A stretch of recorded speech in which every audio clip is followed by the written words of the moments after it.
right about now. We're switching everything over to YouTube this week.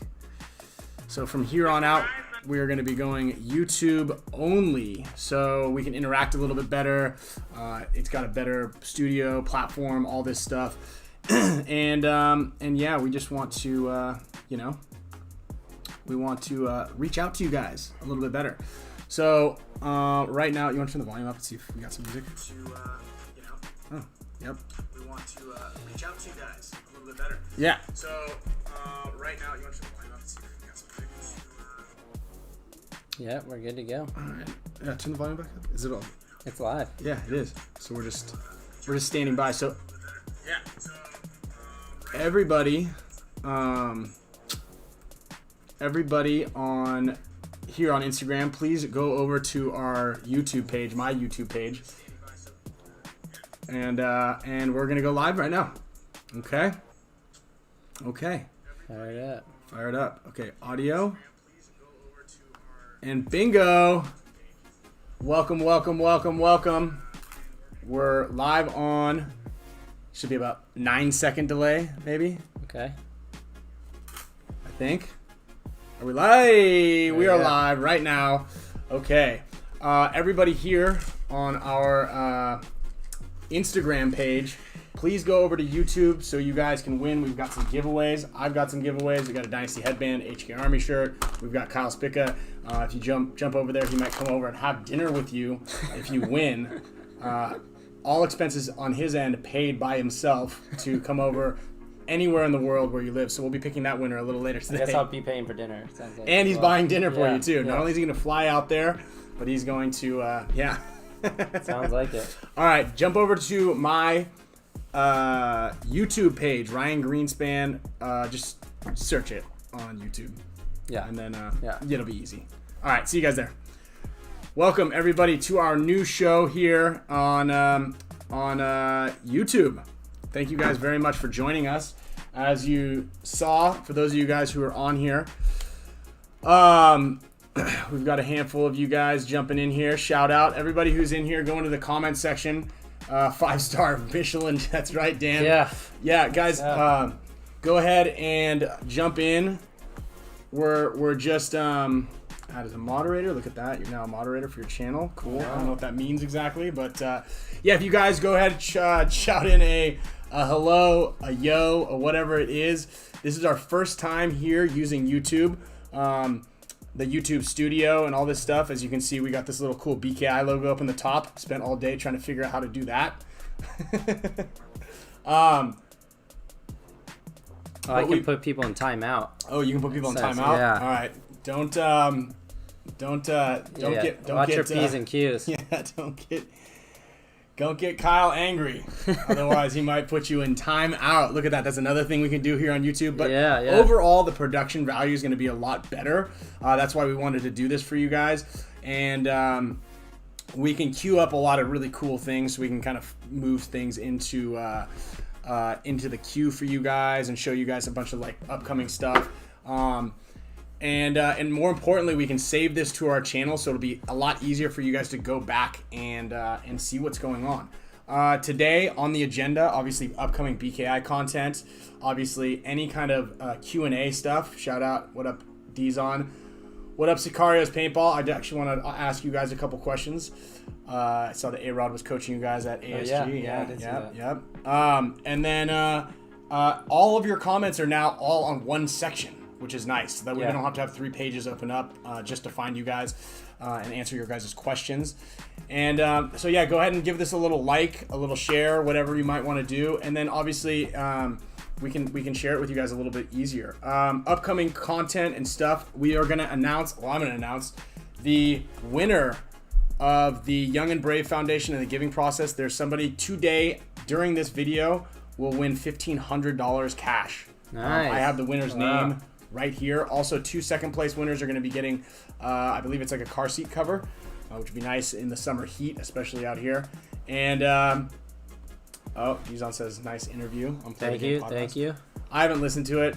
I probably won't because I can just probably figure out most of the stuff just by asking him questions. Yeah, stuff you already know. Stuff I already know. I didn't listen to mine either. I already know the answers. Also, Team USA updates. This is going to be big stuff. For all you tall players out there, I'll let you know about myself and Kyle excluded. What's going on BKI. We got some special stuff on the tall guys. Wow. Let's see what other things. Oh yeah, Columbus, Ohio Invitational Pro. That's we right. got some cool news for that too. That's right. The second one after the Kentucky one they just had. Yeah, let's I guess let's just jump right into that because I know I'm excited, but even though I'm not gonna be there. Yeah, so I'm kind of bummed. Well, basically, they did that Kentucky Pro Invitational. Any pro teams could play, and I believe the last one was in Kentucky, and I think it was Aftermath, maybe Level, Energy Elite, New York Extreme, DMG, and I think I'm missing one team, but I forget. Outlaws. Did you say that? I didn't say that. I didn't know if they were playing. But yes, they are playing this new one. So there's another one in Columbus, Ohio, and this one's actually going to be broadcast on Go Sports. The last one wasn't. Pretty exciting. And it's going to be September 18th weekend through the 20th. And I think they're actually doing, I don't know if some of this stuff is supposed to be secret, but I think they're doing a bunch of cool little different expedition type matches. Mm-hmm. So like, whether it's an all-star game or some one-on-ones or whatnot. But the exciting news is Charlie Givens, who is the owner of ML Kings, and was also the previous owner of Golden State Kings, which we won the World Cup Europe Amsterdam last year, the final tournament. He actually reached out to all the guys on the team, and he's like, I really want to put a team together to play this event if you guys are down. And everyone, of course, was on board for the most part. Some people had some prior obligations, like this guy over here who's not going to be able to attend. So we made a couple roster pickups, which I don't know if I want to disclose. I kind of want it to be a surprise. No, this is the thing, right? No? Okay, I mean, I guess, yeah. So Rainey, who's on the squad, he's not going to be attending, and then Ryan's not going to be there, as well as Marcelo. Ryan, you have a clinic or you have vacation? No, one weekend that I'm itching to play paintball, and like the one weekend we schedule it, I already bought a plane ticket up to a family trip to go see my mom and go up to the Field 1 office. Okay. And all that stuff. So if it was just to see my mom, I could probably finagle it to another weekend. Get out of there, yeah. So, and Marcelo's doing a clinic with Tyler Harmon. So we picked up still on the previous rosters, Archie, myself, Blake Yarber, Charlie Givens, and then Johnny Greer. And we also added to the roster Nick Laval and Demetrius Ninos. You did? Meter, yeah. Oh, cool. And we are looking at maybe to grab one other snake person, but we're going to see. Comment in the box who you think they should pick up for another snake guy. Yeah.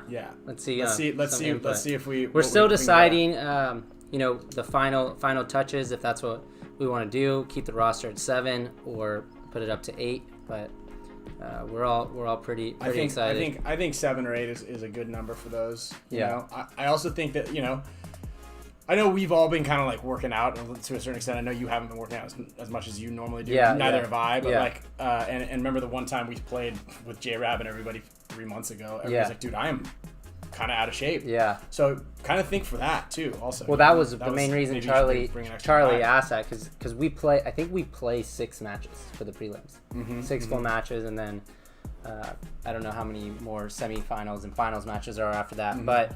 That was one of the questions, and so, and I actually brought that up in the Play the Game podcast with Marcel and Tyler the other night, and they're like, have you been able to stay in shape? And I'm like, yeah, I'm still working out when I can, but it's definitely cut by like 2/3, and, it's really hard to self-motivate just like in the garage, Yeah. So, but that's definitely something that I've had to take into consideration going into this. We're about 3 weeks out now, so I'm going to have to get on a pretty strict regimen here.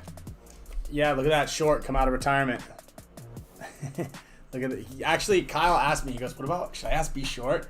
What about getting him? Did you talk to him over the weekend? Yes. So I just was in Arizona it was B Short's little birthday party kind of thing. We just went out there with a couple of friends, and And I asked Brandon, he was pretty excited about it. And Charlie really wanted to get Brandon on the roster because he did play with ML Kings in previous years. And Short just actually told me a couple hours ago he can't go because of work. Really? Yeah, he just took a week off for work. But Short was going to play. That would have been pretty cool. Yeah. I would have liked to see that. Yeah, so unfortunately, I don't know, maybe he'll change his mind, but... I know, like, he can't get away from work. He can't, like, that's one thing if you can't get away from work to, like, because you work... I don't want to call HK not a real job, but, like, outside of paintball. Yeah, you're working at a paintball company, and can I take Friday off? Yeah. You know? I'll come to back go be a representative of the company. Yeah, to go play some paintball. Yeah. And you can still answer. I've actually had this argument with HK guys a lot, like... It's okay. You can answer. You can do sales calls from your phone. Yeah, or your hotel, or yeah, that's what I thought. Anyway, Marky would probably be able to get the time off. You should get Marky. Yeah. Do we think she should get Marky? Yeah. Really quickly before I forget, I did see a message in there asking about a G6R. Will Field 1 be making a new G6R? Yes, we are definitely working on that. It's not completed 100% right now, but that's definitely in the pipeline. I actually just saw the raw bodies of our new, well, they're the same design, they just have different serial numbers. We're making the 20-year anniversary Dynasty edition forces. That'll be released hopefully at World Cup, that's the plan. And we've got 20 of those coming out, and they have special serial numbers, DYN 1 through 20. So that'll be pretty cool. There'll only be 20 of them made. They're going to be anodized in a special 20-year anniversary design. I don't even know what that looks like yet. They're going to come with a plaque, a poster, card, a bunch of other cool stuff. We have, I think I've showed you the signature page with every single person's signature on them. Yeah, pretty cool. Yeah. I've shared that a couple times, so that's pretty cool. I'm actually stoked. That project to get everybody's signatures, I think there were 60 signatures. Wow. Was not easy to do. I bet. Getting hold of guys like A-Rod, not Alex Rodriguez, but Alex Savino. Yeah. Keikoa Ferguson was nearly impossible. Ryan Martin, Mark Lack, like all those dudes, getting all those guys' signatures. Marcus Nielsen.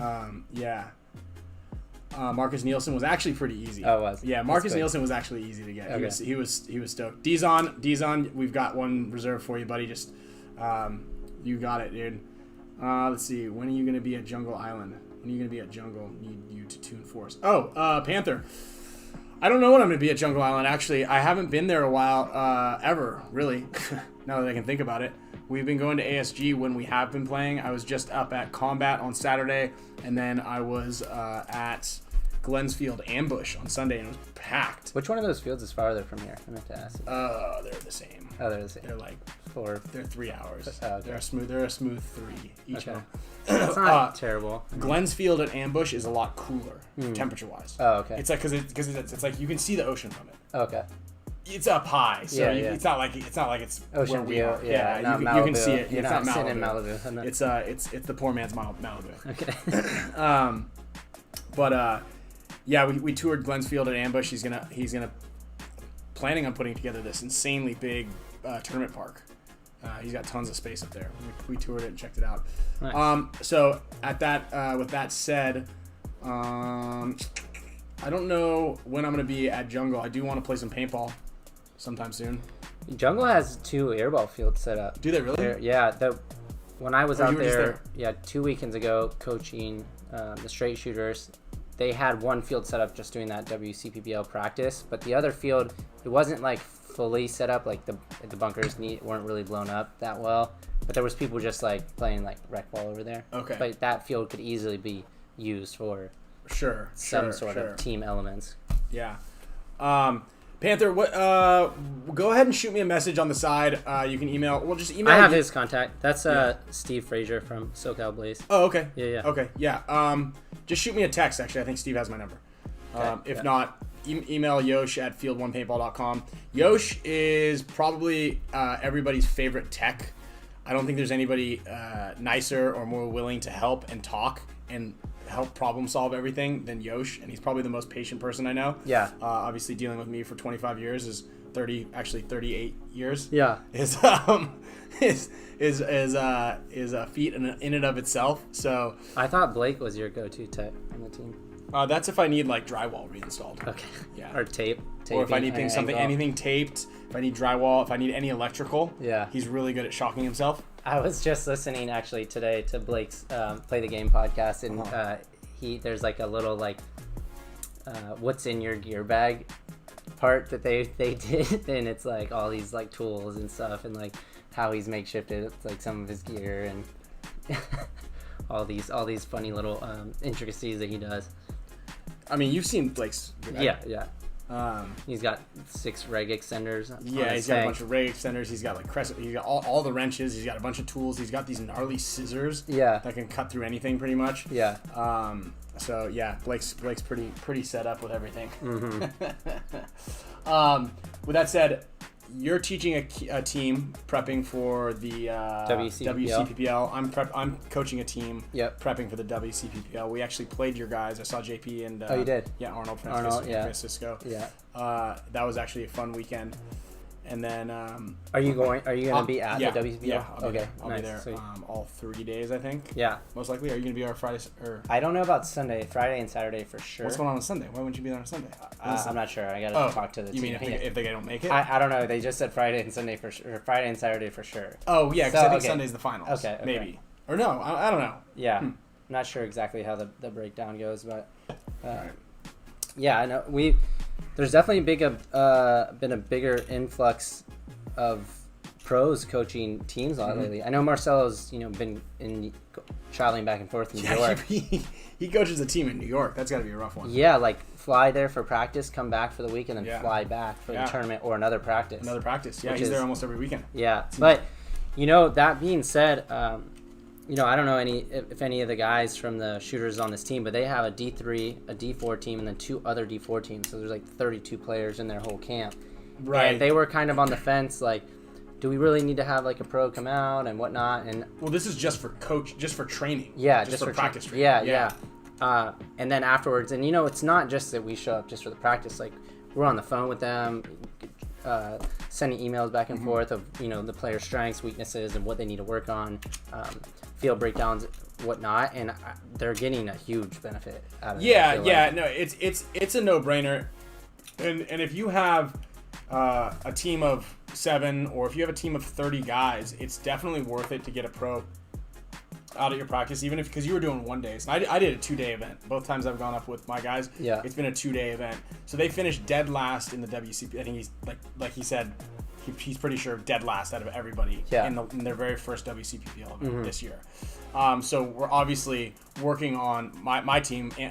Savages are working on bettering that. Okay. Right, and I feel like there's only one way to go from there. But are they D3 or D4? They're D4. Oh, D4. So we did training a couple weeks ago, and then we did another one this weekend. There's been huge improvements, but like you said, there's a follow up. I'm getting with them even when I'm not there. I'm like, hey, work on this for this weekend. I'm not going to be there next weekend. So I said, hey, take these skill sets. I've already got the email ready to go. With a bunch of videos.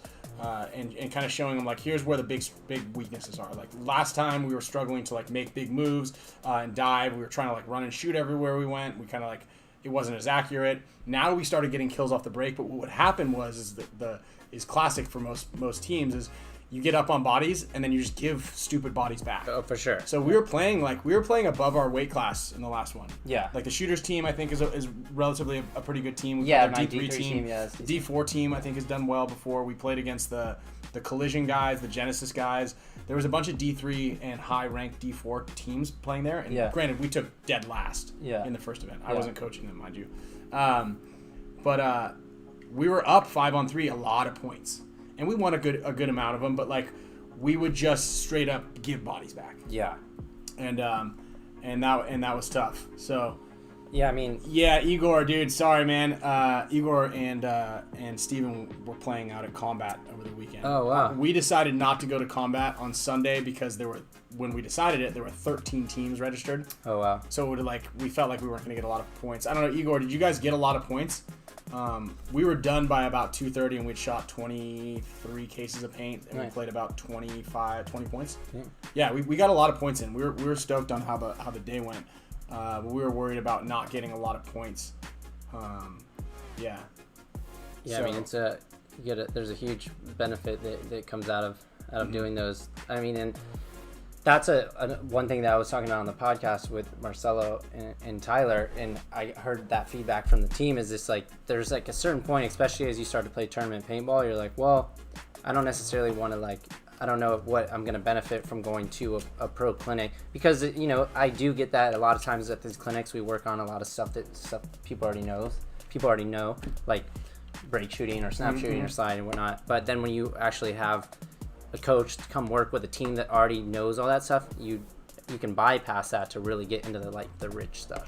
Yeah, and I mean, obviously, I think that everybody understands that there's a benefit, but I know that you were kind of like, we're talking about it, you know, like, especially when you split up the cost of our expenses over 30 guys, like it's totally valuable. It's invaluable, you know. Oh, yeah. And even if it's totally like hands-on private, or it's watching everybody play and then getting everybody to the side and be like, these were the mistakes, this is what can be better next time. Sure. Let's try this the time after that. Yeah. So giving you guys pointers and focus points on each point is super important. Oh yeah. And like, even going beyond that is, I totally recommend, obviously, I think a lot of the people here that are BKI members can attest to this, but like, a lot of the stuff on the BKI platform, a lot of people think the same thing is like, oh, I don't know if I'm going to learn anything online, but that's just not the truth at all. No. It's so funny because I just posted something about how to play the center, like so my thought process on how and why I play the center the way I do. Do I? We talked about it, right? Do I go for the make pick 2? Yeah. Which is kind of waiting for the guy. Do I go in there and bust, let everybody know? Yeah. And then what's the mentality and the mindset behind that?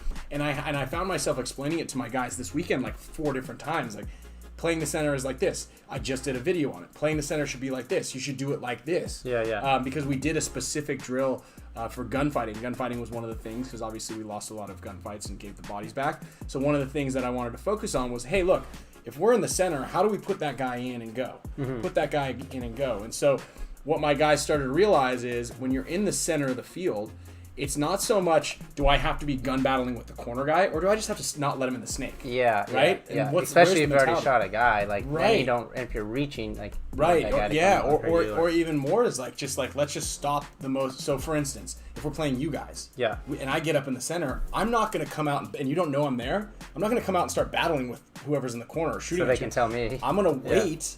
Or they can tell Nick Laval and then I get bunkered, right? Yeah. I'm gonna wait until you go and hopefully get a chance to shoot you, right? So it's where am I playing? Am I playing like this, or am I playing really tight like this? Yeah. And one of our guys, Gabe, did a fantastic job with it and was like, would battle a little bit, and as soon as you get put in, and this is Marcelo's thing too, is you just shoot the lane. Yeah. And he would catch the guy every time. Yeah.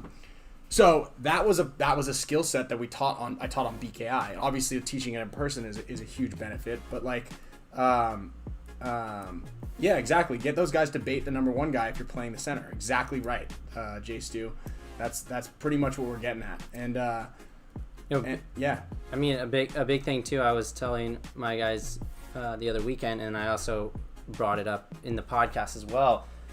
Was it just like, you know, what makes a really elite guy? And I use yourself and J-Rob and Archie and those guys as a big example. Is it like, obviously your playing ability has to be really strong. That's probably the most important part. But the 2 other parts of that are huge are, one, just fully knowing what everyone on the other side, your opponents, are doing, and then everything that your own team is doing.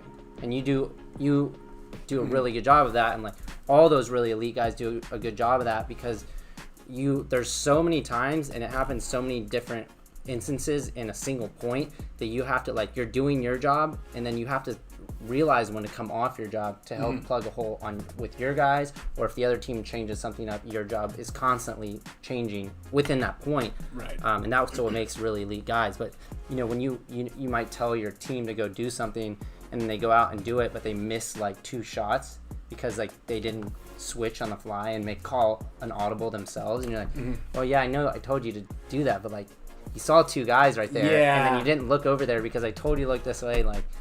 Yeah, that's one thing about, like, well, that's what players fall into, the problem with coaching a lot, is they're like, well, you told me to do this, and it was like, okay, like, this happened over the weekend. Same thing, is we were finally working together in this 2-man group to put the center guys in. I got a guy in the corner. It took forever to like really put this 2-man operation together. Sure. And we were in the Dorito 2, right behind the 50 Dorito, and it was wide open. There was one guy in front of him. Yeah. And he was like wrapping to ready to go, and his guy in the corner goes, "Hey, look inside." And he's like, "Oh, okay."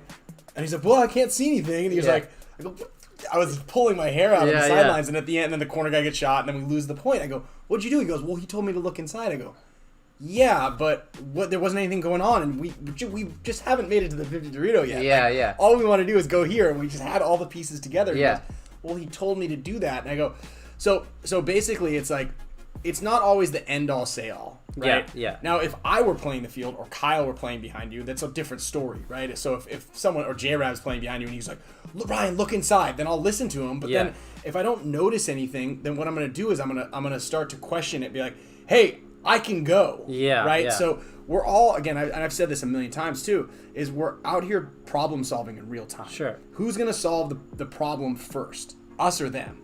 And when your coach says, "All right, you got to lock down this side or watch this side," or you're in the back center and you're going to fill up the middle, but you lost both of your guys on the snake side, maybe you should try to plug that hole, right? Yeah. Rather than being like, "Well, you told me to go up the middle."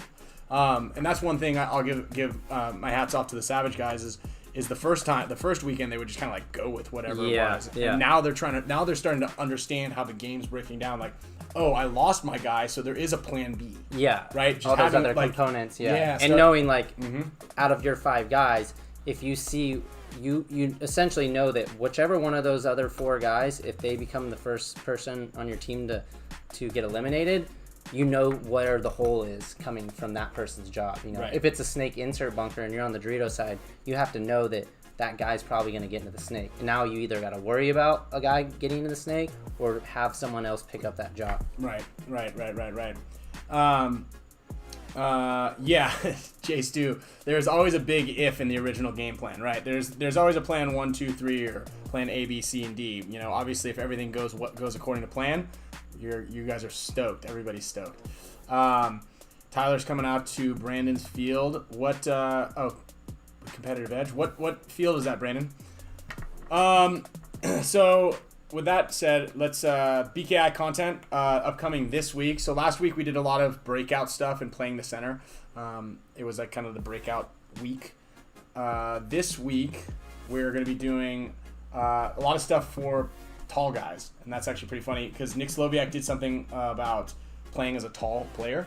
Because when we were at the camp and we were filming a lot of the content, Nick was trying to like explain something, and I was obviously standing next to him filming up like this, and he was standing by the cake, and he was like, "Oh, do this and this," and he goes, "All right, I was thinking about something here and there." I go, "Dude, you should do something for how tall players are supposed to be playing these things, right? Because obviously we don't have to worry about it too much, but maybe us playing a cake is tough." So he's doing kind of like a thing on what tall players have to do, and what was that one kid's name who was like 6 foot something? He was huge. Remember the tall skinny guy? He won one of the awards. I think it was Joe Marzo, maybe, or it was like one of the 2 kids I think I picked up from the airport. Yes. Yeah. I think his name was Joe. But for a lot of people who don't, I guess, is 6'7" tall. Joe yes, Egan. Panther 6'7" is very tall. So yeah, there's that, and then Nick Laval it's a complimentary piece. Is playing over the top, is his piece that's been coming out this week. It's funny you say that. I the weekend after we did the summer camp, I went back over there and did a clinic at RG Paintball in New Hampshire, and John L., one of the younger kids that was at the camp, he's a 13-year-old, probably 4'2", 4'3", and I was getting him to come to this blind zone and shoot a shot that was like out on the Dorito side, shooting the snake side, and I'm like, "Hey, you can't stand right here. You have to get behind this bunker." And he's like, "Why? No one can see me right here." I was like, "The back center can see you." But there was a pin in front of him, and he thought that pin was blocking him out. And I go, "The back center can shoot you right here." He goes, No, he can't. I can't see it." And everyone's standing behind me, and I grab him by the shoulders, and I lift him up from where I'm standing, and I go, "Do you see the back center now?" And he's like, "Yeah, I see it now." Which is would have come over. Yeah, I would have come right over. Right into that zone. So. Yeah. That's funny. It's hilarious. Oh yeah, Caden Swanson. That's right. That was the kid that won the 50-yard dash time. That is right. Because he was at the combine also. Oh, is that the? Oh, okay. Yeah. The fastest guy at the combine in February. I thought Titus got the fastest.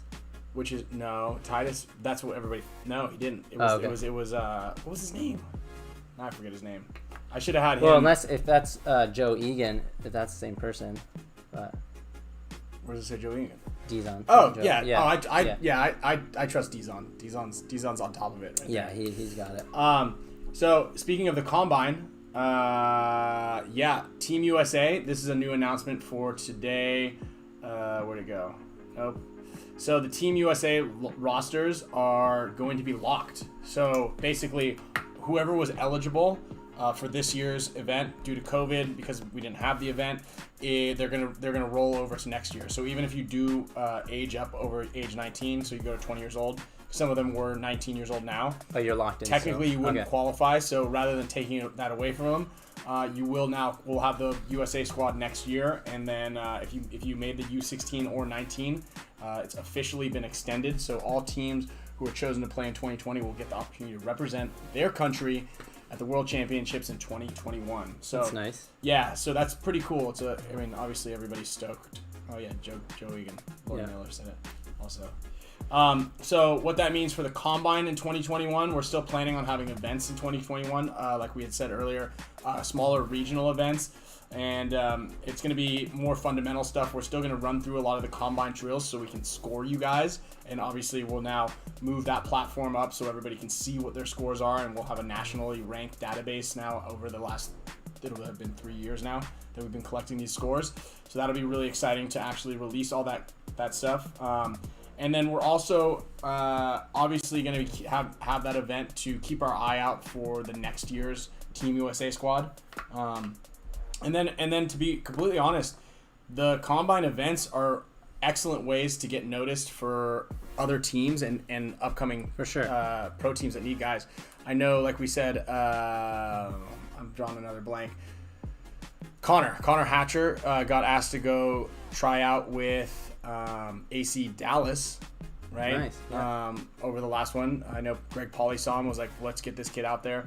I'm not sure exactly what happened there, but I know that a bunch of the other combine kids are playing now on AC, one of AC's teams. There's a big camp over there of players. So each region will have representatives from those pro teams and the divisional teams up and coming, and hopefully now luckily we'll have one out here on the West Coast, either up at Dave's Field, maybe at Glenn's Field, and then you know this question, what is it?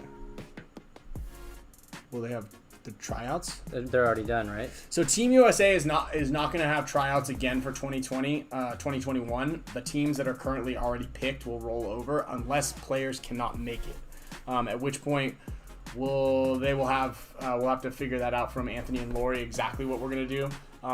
But if you guys come to a combine event, you will definitely be put on a short list in case anybody isn't available. Yeah. Right. There is a list of players that kind of ranked just below that will kind of be backup players. Right. So as the combine goes in on the next one, but hey, Panther, you should have come to the last one.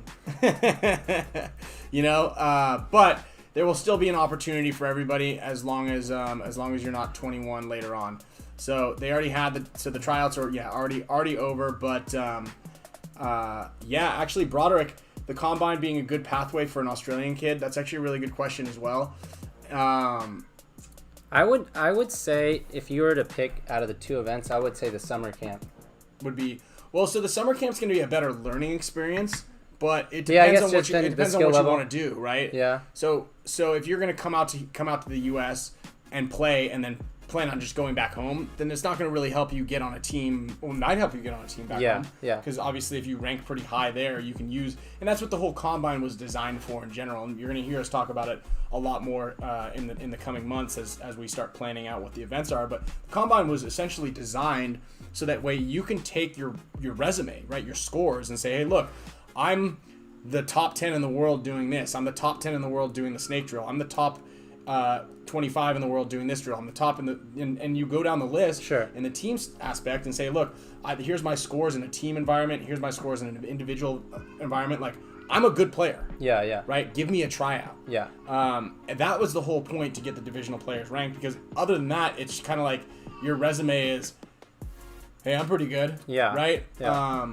So that's kind of like where you kind of came into a roadblock there, or it would be word of mouth, or Sure. it's a lot of kids. I'm sure you get the same message like, hey, can I get a tryout for Dynasty? Yeah, Hey, yeah. can I get a tryout for Impact? And so on and so forth. So that's kind of like where everybody. This is kind of like the roadblock we wanted to overcome. Yeah. So I would say it probably comes down to a few variables. Mm-hmm. One, the age. So if you are, a really, really experienced and skilled player, but you're at a young age, then that would be good to like come out and maybe potentially get on a team and have some opportunities. But then if you're more of an unexperienced player, then going to the summer camp is probably something that you might benefit a little bit more, just to learn overall for 4 days. Yeah, like you're gonna come out of the summer camp a better player than when you went in, versus the combine. The combine's not necessarily to be taught. We're not teaching.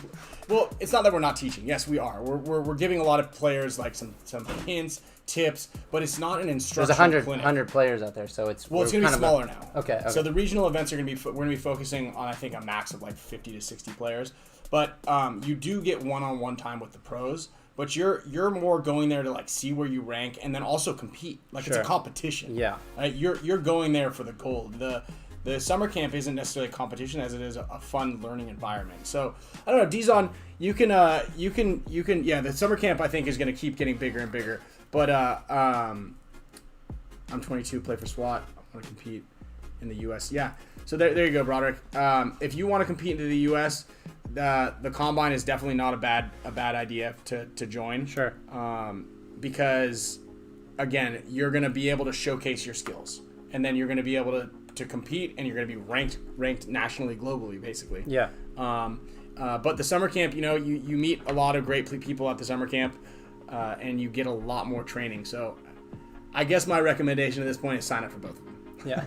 And I mean, what the benefit of the combine is that there's, besides, all the pros that we bring and then all the staff and the opportunities you have there's a lot of other teams there because you're playing in the tournament at the end. Yeah. So you can network with those teams, even in a sense, to be like, hey, if you even have the opportunity, like, I think I'm a pretty good player. Is there any way that your team might come watch me for my match and tell me what you guys think? I would love an opportunity to. I'm looking for a team to maybe eventually come out here and play with. So, And the regional combines are going to be either they're going to be several. There's a couple different options floating around. We're going to do our own event, or they're going to be in conjunction with another event. So, but regardless, there will be scouts from other players going out there to watch. Sure. And that's the point, right? Yeah. That's what we're trying to do. Is get you guys noticed. So yeah, I recommend both. It's hard for me to like really say which one I think is a better one. I love the camp, but I love the competitive nature of the combine. Sure. And I love what it has to offer. I think that the metrics that we've created are really huge and helpful. Yeah. Right. I think so. So that's kind of our plan, and obviously we'll have a lot more information coming as we get it. And everything should be locked in by World Cup. Speaking of which, is still happening. I believe the NXL will be dropping their announcement tomorrow. So that's what I haven't heard anything else since that. Yeah. I don't know. I know someone posted in there. I don't know if the announcement tomorrow is that they're going to allow sidearms. But who knows right now? Who knows what they're going to do? The Tyler. I don't think people know if everyone knows about that. Yeah, if you haven't listened to Tyler and Tom Cole, the Tom Cole interview was pretty short, and it's actually really well done, and you get a lot of information from it. But Tyler has been legitimately emailing Tom Cole, which I think is hilarious. Yeah. Like regularly, like, hey, we need sidearms, we need pistols in this game. So that would be pretty funny. So that's pretty funny. So yeah, I don't know. I don't know if that's the announcement they're gonna have. Most likely, the announcement is gonna be something related to the safety and the plans moving forward with the NXL World Cup. But from what I understand, it is going down. All right. I want to just really quickly, while we're kind of just about past the halfway mark. And if you guys have any questions about anything, feel free to fire them off too. So I've got this HK Army Ride or Collide. Oh, is that new? I think it's relatively new. Yeah. I haven't seen that. Yeah, it's sleeveless. It's already cut off. You didn't cut that off? No, I didn't cut that. Oh wow. I'd be hard pressed to make a cut like this. I've had to do some of those with just some gym shirts and. I mean, do you want to win this? Tough. It's a medium. Probably might get in trouble wearing that. Kyle's super. So this might be Kyle's favorite HK Army shirt, even though he's not allowed to say it. You can see how jealous he is that I'm going to give this away to somebody else. So if it's lost in the mail, you know who took it. So I'm going to give this away. I guess just, let's see. How do you think? And I also have a signed Dynasty Edition headband from HK Army. So, J Stu, I don't know if there's going to be a Crash of the Coast. We don't really have a lot to... so I don't know about the Crash of the Coast. But yes, I've got this headband right here that I'm going to give away as well. Kyle, how should I give this thing away? Like a comment?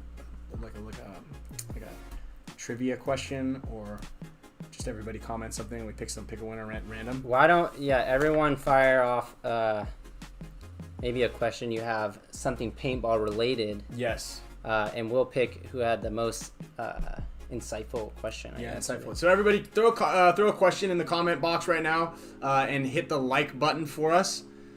We've got about 50 people watching, just over 50 people watching, but we only have 25 people that liked it. So I don't know what that says. Hey, Brandon, that's going to Tyler Harmon's Pro Clinic this weekend, and you said I need something for this Pro Clinic this weekend with Tyler. You know what you should do is I recommend maybe sending him a direct message on Instagram. Would probably be the quickest way to get an answer back from him, but just maybe see if he has anything extra like t-shirt or headband or something like that. I bet you he would be grateful to bring you something out. Maybe some Play the Game podcast gear. You know, he'll definitely have merch. Those guys are merch schleppers now. Yeah, they're the Sherpas of merch now. Yeah, so message him. I would recommend that. That's like something I always, and that was a big thing I touched on the podcast, is that you gotta interact with these pros and start to build that relationship. They're gonna help you in the long run if you build a friendship with these guys. Connor Studillo. My least favorite bunker to play is probably a pin or a little Dorito. I would say pin is up there for me too. Yeah. So Zach Valerino, thoughts on BPS ramp? Should we go up or down with it? I'm fine with it as it is. I don't know if I want to play. I like playing 15 balls a second in Australia, but that's probably because we're like a little bit better than most of the guys out there. I liked 12. It might be a little too fast, but I don't know. Definitely not down. I think it's good. What I would like to see is them bring back the full auto back, the 1, 2, 3, and then you could hold the trigger down. 1, 2, you can 3, keep. You're just running like this, just spraying the crowd. You can. So I don't know. That was the old NXL rules. Man, Brandon, props to you for having 5 boys, my man. That's that's wild. J Stu, yes, we do actually bore match. Usually, I used to only just shoot the one barrel, because when barrels were one-piece barrels, I would just have one barrel in there. I didn't like carrying a bunch of them, even though I already had a lot. Paint back in the day was a lot more consistent as well. Yeah. But you're gonna find a huge difference in your air efficiency and your consistency. Like if you go over to the chrono and you're shooting oblong paint, or you're shooting paint that's way too small, if you're shooting way too small or oblong paint and you're not bore matched properly, you're gonna notice a significant decrease in your air efficiency. But even more so, you're gonna shoot a ball that's like 275 and then one that's like 301, and then you're gonna go 260, and then like that difference right there, it creates a huge issue when you're trying to play. Something to piggyback off that too. I believe, I forgot who told me this, and I think it might have been Archie that showed me one time. Was that sometimes if you find that you have like a perfect ball and it's right there where you want as far as brittleness on the drop test, but for some reason it's swerving as you're shooting it, and it's you're getting those random balls that go 5 feet and curve out to the right. What happens is if paint has been sitting for a long time, and I guarantee you a lot of you guys out here might not know this, but when the paint's sitting for a long time in the bags, if the weight of the actual paint formula isn't distributed properly, it will tend to lay heavier on one side of the ball. So some of the paint's shooting straight because it has that good mixture, but if those balls aren't equally mixed up, then it might have a little bit more weight to one side of the ball, which is causing that arc in the ball. So a good tip, if you are finding that, is just to kind of like roll the bags or dump it out in the box and roll them a little bit like that too. Another BKI trick that I have on the page. Oh yeah, you do have that. Huh? Yeah, is just kind of caring for your paint. A lot of people don't even realize it, but there's also leaking balls. There's a little bit of oil on the balls. Yep. So if you're shooting paint, it's like it's kind of inaccurate. Yeah. Or it seems like every 10th ball or 20th ball is like there's one just kind of like winging everywhere. Yeah. Get it on the side, kind of massage it around, like let all the mixture, let all the because some of it's a little bit more dense than others, and if it sits like you said on a truck or a pallet for so long that it could separate a little bit, the paint will separate a little bit. Yeah, I'm sure some of us have seen that, but oily paint will also have that. Leo asked, "What's your favorite paint?" I think a better extension of that question maybe is like, what was your past favorite paint? Like that, I don't know. As a kid growing up, I really liked. I don't know if you ever shot this paint, but I think a lot of the paint was like this. But Anarchy, do you remember that paint?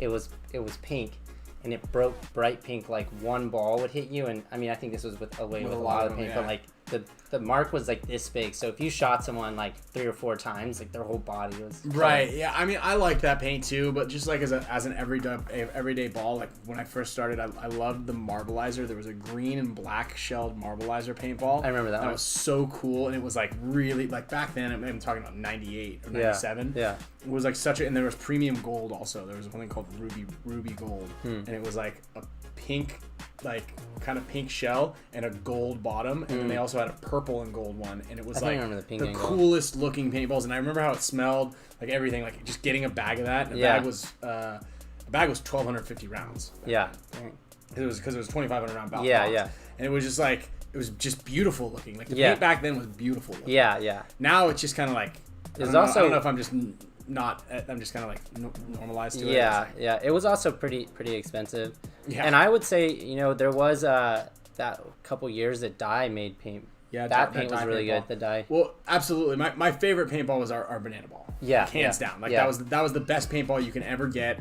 It shot the straightest. It was just like epic, and it smelled like bananas. Yeah, that was really cool. Star Ball was really cool. I don't remember that. It was like a staining yellow. I don't remember that. That was really cool.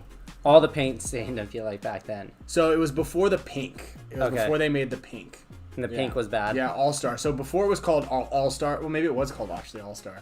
But they made the All-Star with a white shell with like the blue or black stars on it, and that was a pink fill. But the original Star Ball was a yellow ball with like blue stars on it. Back in like 99 or 2000, 2001. We actually, Eric Crandall, our manager, business partner at Field One, everybody I think should know Eric Crandall, banned me and Oliver from Mare Island because he was like, you can't shoot the walk-ons with Star Ball, because the Star Ball was the exact same thing as a staining pink, but it was a staining yellow, and it was like bad. It was like one ball. It was really bad. Yeah. So we would use it against the walk-ons, but we would play pump. We'd always play pump, and then so he's like, dude, if you guys use it again, you guys are banned. And we're like, okay. But we had a couple extra, and so we just kind of mixed it in with everything else. And obviously, like, we shot a couple guys, and he was so mad at us. So that was pretty fun. There's Kyle Kirk asks, have you seen a resurgence in players coming back in the sport during COVID, like myself, after 18 years? I would say we've definitely seen a huge resurgence just in players at all the local fields. I don't know if necessarily, people that are coming off long breaks, but maybe also just because we're kind of limited on activities we can do. People aren't going to the movies and playing, doing everything that they... All outdoor activities are surging like astronomically right now. Yeah. So hopefully that keeps moving forward like this. Paintball's a unique sport in the sense of the people that play it. So I'm hoping that it stays pretty strong. So. If any of you guys too, I think divisional players, like, more now in this time than any other time is when you really need to be working as hard as you can to start gaining some traction towards a pro level, because most of the pros aren't able to play right now because we don't have very many opportunities. So this is your time to gain some traction to catch up. Yeah, that's true. As fast as you can. That's true. I was chomping at the bit this weekend, man. I had my gun, I had my paint, I had everything on, and I was like, I kind of grabbed a couple pods. I'm like, because your guys were out there, and JP was they were calling for another guy. They're like, where's our other guy? and one of my dudes was like, hey, you should go play. I'm like, give me a pod. Hey, JP, Yeah. I'll jump in with you guys. Yeah. And he's like, huh? And I go, you need a guy? And I'm like, give me some paint. Yeah, Give me some paint, please. I didn't have any arm pads on, but I'm Yeah. like, I don't care. Yeah. I just wanted to play somebody. He's like, no, our guy's right over there getting air. I go, I'll play with you guys. You don't want me to play with you? That's so sad. Yeah. That reminds me though. Sorry, before we answer some of these questions, when you just said that about us being super available, BKI is also we're also just starting to launch personal online training, like with your team, right? So if you guys are going to an event, going to a practice, whatever it is, we're doing like 1 or 2 hour sessions, I think it is, on Zoom calls. We've been doing this for quite a while, actually, just kind of on the side every so often when someone would ask us about it. I know you just did one with Colton and all those kids before they played. Yep. This is something that would definitely be beneficial. Not necessarily, I mean, it'll be beneficial right before the event, like you did it the night before their event. Yeah. But the weekend before, so if you're going to go practice the layout, that way we can get on with you guys more than once so we can follow up, right? Or follow up that night for the day before practice, so that way we can get feedback with everybody. So we're going to be doing personal online training via video chat for you and your entire team. You can set up on a Zoom thing, or just you. I've done field breakdowns with teams before, with individual guys that he brought the information to his team, a lot of follow-up stuff. So that's something that we can also start setting up for everybody. And that's a great thing to do. You know, I mean, a lot of the juicy bits of information that you're getting at these clinics, obviously, like, you need to apply it, and we need to be able to, it helps for us to be there to coach you, but like a lot of these concepts can just are spoken vocally. So there's definitely a huge benefit out of it. And like, you know, even just for your own individual skills, like just to be able to sit here and talk to a pro guy for an hour and pick his brain is a lot more affordable too than bringing one of us out to your field. Right. And it's a lot easier rather than just having to text the messages, and we can get into a lot greater detail for everything. I don't tape up my barrel ever, so I don't scratch it. And the only time I'd ever maybe possibly tape up a barrel is if I have one of those carbon fiber ones and the carbon fiber starts peeling back. But to be completely honest with you, if I ding up my barrel, I might be able to get a new one. Was that just to not ding it? I don't know. He said so you don't scratch it up. I'd say, sometimes people do it too if it's raining really bad. Yeah, but the only thing is that, you know, it does shoot out some pretty heavy duty fog at the end of your barrel that makes it hard to see where your paintballs are actually going. So. D's-on, we'll do a breakdown with Marcelo's field. I'll get Nick Sloviak to do it. I can jump on there maybe. I did two days on it this weekend. I'm not excited about it. Marcelo's been talking about his field layout nonstop, incessantly for like the last 2 months. He's been designing this thing. And he's like, dude, I can't wait for you guys. I got to get them. I've been designing a field. Just talking about how he just made this masterpiece. We played it this weekend. It wasn't anything to write home about. You did play it? Yeah, we played it. Okay. That's what was set up at both combat fields. So I did an individual day on it with just 8 or 9 of my guys.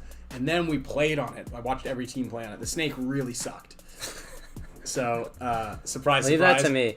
See, surprise. I think almost every snake on all of these pro layouts has really sucked. I need to release my field. Mm-hmm. Don't just whatever you do. Don't talk about how cool it is for 6 weeks and then be like, okay, how was it? You know? He asked me how it played. I was like, that was all right. Snake sucks. Yeah. And he just didn't reply back. Zach asked, you know the best field in Florida.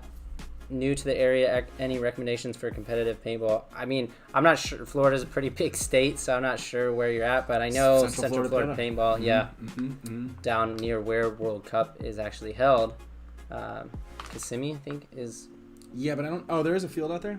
There is. Well, Central Florida Paintball, I don't know. Central Florida Paintball is in Lakeland, Florida. Okay. Lakeland, Florida, which is about close. An hour from Orlando and an hour from Tampa. It's like right in the middle of the two. Maybe an hour and a half from each. I don't know. So yeah, there's definitely a massive amount of teams that play out there. So, and then I believe there's some fields, maybe down towards like Fort Lauderdale, Miami, Palm Beach area. Maybe there's some fields down there too as well. Yeah, there's a bunch of fields in play. Honestly, I would ask Google. They know quite a bit more than anybody I know. And if you ever have a question about anything, honestly. You know where I think you can go to? I don't know if they still have this. I remember I look at it all the time when I was younger. Is on PB Nation they have regional forums. Oh yeah. And then you can go look at all the fields in your region. And I know that Combat Paintball, I know it's not in Florida, but they have like a Facebook group. Yeah. And that's how you sign up for the weekend. Okay. Right, so you know who's going out there already. So, all right, let me pick a winner really quickly. How about, actually, I saw a comment that I liked. These on the 2v1 drills, honestly, I don't really ever put a time limit on those. That's a good question. It's usually just kind of like, that's why Dizon, to answer your question, the 2v1 drills, that's why I like that the 2v2 that we do, where at any point in time when it becomes a 2-on-1, there's about 15 seconds for the two guys to eliminate the one guy. I think that's an important drill, because now I wouldn't do a 2-on-1 with only 15 seconds, but I like that identification aspect of that drill and really trying to have them close the game out. Whenever we do 2-on-1s, which is very rare, we just kind of do it until one of the two guys loses, or one of the three, one of the two teams lose. Sure. Yeah. Down on bodies. How about do you see a unique, really good question in here?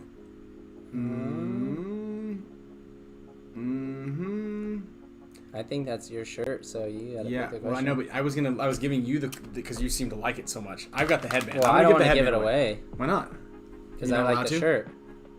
Because you like it so much? Yeah. Here, while we're picking those winners, I'm gonna announce this the winner for. While Kyle's scrolling through the comments right there to figure out who wins these two items right here, I'll ship them to you, and with some bunch of stickers and cool stuff. The winner of the $1,500 giveaway from the Young and the Brave and the Giving Process. This is a really cool, I was really excited to be a part of this. The Giving Process was actually founded by an old paintball player from the Midwest, and he's been putting together athletes with their favorite charity of their choice, which mine was the Young and Brave Foundation, which helps young adults and children who are battling cancer. It helps them through the process, gives them support in the form of monetary support and their families, and really kind of gives them some good vibes, really kind of healing cancer with love, and helps them out quite a bit. Obviously, if anybody who's dealt with anybody who's had cancer or had to go through that process, it's a pretty arduous process, and any help and any support obviously is great. So we managed to raise, with the thanks of a handful of you guys out there. I want to thank everybody who did donate, but we managed to raise $750, I think, around there. 765, I think, maybe. $765. So that'll be going 100% of that money will be going to the Young and Brave Foundation. Obviously, every little bit helps. And then everybody who did donate and everybody who signed up got their hat thrown in the ring, got an entry to win a $1,500 cash prize. And then two runner-ups will win a dry rub seat cover. So I'm going to start with them. Shannon Shields and Justin Robbins are both the winners of the seat covers. You'll be the Giving Process guys will be reaching out to you. Logan from the Giving Process will reach out to you guys and contact you directly. Also, we'll post a picture of the winner on Instagram. But the winner of the $1,500 cash, his name is Michael Wolfenden, and he is from Florida. Michael Wolfenden from St. Petersburg, Florida. I want to thank you very much for your donation. Congrats. Congrats, man. You're getting $1,500. Michael Wolfenden. So you don't have to actually be tuned in right now to win, obviously, but stay tuned to the Giving Process, and thank you very much for everybody who did donate. If you guys were not able to donate, no big deal, but just raising awareness. For everybody else who did sign up with their emails, you're going to be getting special offers from the sponsors. I know that a bunch of the guys who did sign up will get a special offer from BKI. They're going to get a special offer from Lavina Action Sports, special offer from William Painter. I believe you're going to get either $50 or $75 off a pair of sunglasses, which is a pretty cool offer right there. So stay tuned to your inboxes if you did sign up for that. Yeah, and congratulations, $1,500. Stoked on that for Mike. Yeah, and look, Brian, he can do whatever he wants with it. If you want to donate some of it back, if you want to spread the love. Buy a new paintball gun. Buy a new paintball gun. I know a couple of you guys did mention you wanted to get the Signature Series Force, so hopefully he was one of those guys. I had my mom donate, and she was planning on giving it all back, except she didn't. She donated to the wrong part.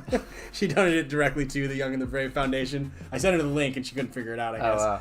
I was like, "Are you sure you donated? I don't see your name on the list." She's like, "Yeah, here's my receipt." And I was like, "Okay." Oh, man. Whatever. She wasn't going to keep the money anyway. Yeah. So, yeah. Let's answer Colin's question right here. If you could have an event in any location in the world, where would it be? Bali would be pretty cool. It's kind of far, though. Antarctica. Antarctica, 1,000%. How cool is that? It's the only continent I've never been to. It would be kind of cool to do one in, like, if you could somehow do it in, like, Central Park in New York City. Oh, that would actually be better. That would be pretty rad. That'd be pretty rad. Yeah. That'd be pretty rad. So we actually didn't answer this question, but I saw it. It's a pretty good question. Leo Watt asks, how has paintball changed your life? Oh, yeah. That was I was looking for that one. I think you should win one of these prizes. Okay, yeah. So I'm gonna give him this shirt here, but I would say just for me it is like the wisdom it's given me on life, outside of paintball, helping me with like my work ethic and discipline and just understanding what it takes to compete in general and leadership and leadership and overcome challenges and obstacles in your life, and that can turn into a really long, lengthy conversation about what paintball does, how it benefits you, but that's definitely a really good question. My favorite question I saw here. So yeah, I did see that. That's what I was scrolling for up there. I just couldn't see his name. That's okay. Cool. Well, yeah, Leo Watt. Yeah, congrats Leo. This shirt here. Yeah, maybe we'll put that on the docket for next week. We'll kind of talk about a couple of the benefits. of what we feel, and for a lot of you younger guys, maybe you get your parents to tune in to that one to next week. We'll talk about the benefits of paintball and why it's important for you guys. Actually, Colin Studio, you'd love to play paintball or in a soccer or football stadium. I've actually done that a couple of times. Crystal Palace in London, that was a really cool place. That was actually in there. And then there was another one called in the Longchamps Arena in Paris. Did they do one in Kansas or something? Oh yeah, we played in indoor Kansas. Was it the Chiefs field? No, it was tiny though. It was like a soccer, or maybe it was a hockey rink. I remember because there was it was when Iron Man and Impact shared the first place win. Like who does that? Yeah. When we slime balls. You would need like open light. I think so too. Yeah, it is really hard to focus on paintballs on artificial light part. So the next one is gonna be, let's go. Okay. Well, I was gonna give it to you, except who's he talking to? Let's go. What are your thoughts on private access? Oh, I like this. We're gonna end this on this question, and you're gonna also win this. Yeah. Okay. I'm gonna answer NY Road Cone. New York Road Cone's question. You're also going to win this headband. I think this is super important as this is the 5 o'clock alarm here that we have to get off the computer anyhow. But New York Road Cone said, what are your thoughts on pro teams having a private practices on the only available airball field? This leaves non-affiliated teams no place to play. This has happened twice at our local field. Yeah, that's a huge issue. And that's an issue regarding the field owner. Right, Yeah. And this is actually something we ran into last week. Is at ASG Paintball Park? Yeah, at ASG Paintball Park, one of the owner basically they have two tournament fields there, but he let his factory team use one while he put all 12, 15 teams on the other one, making it so there's a huge bottleneck issue. Yeah. And to actually close it down completely for all players, I think is not great for the customer.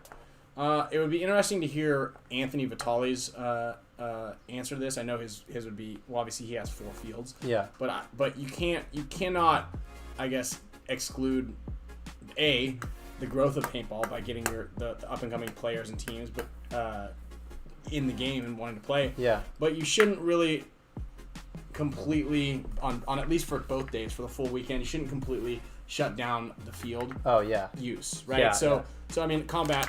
We rented out the field on Saturday, but it's open on Sunday, so it allows everybody to still be able to play. Yeah. It's tough right now too because some of the fields are kind of closed down. So. Hands up. Yeah, I don't know. What do you think? I think probably the same. Yeah, no, it's tough. I mean, and the conversation that Marcelo and Tyler had on their podcast the other day with Dave Cheney, who works for New Balance, he made a really great point about just grassroots, how big of an effect it has on younger players when that's when you're first starting out and grooming players to want to play paintball for the rest of their lives and their future careers. And if you're giving them a bad impression at an early start, then that's going to stay with them and be carried with them. So and there's obviously a lot of logistics that go into making it efficient for all the players. So it's just, I think there is two sides of it, but it also comes down to, I think they're just, we need more fields. Yeah, so definitely want to have more fields out there. But a lot of good questions here, guys. So make sure you keep that up, and we'll answer some more of these that we didn't get to next week.